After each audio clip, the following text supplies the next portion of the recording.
উমরার ফজিলত।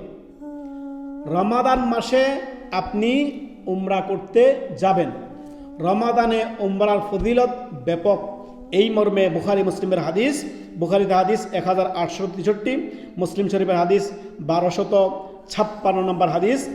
হাদিস ইবনে আব্বাস রাদিয়াল্লাহু তাআলা আনহু থেকে বর্ণিত, রাসূলুল্লাহ সাল্লাল্লাহু আলাইহি সাল্লাম রমাদান মাসে উমরার ফজিলত বর্ণনা করছেন। নবী সাল্লাল্লাহু আলাইহি সাল্লাম বলেন, উমরাতু ফি রমাদান, যে ব্যক্তি রমাদান মাসে উমরা পালন করলো, তাআদিলু হাজ্জান, অর্থাৎ সে যেন পূর্ণ হজের নেকি পেল। সুবহানাল্লাহ।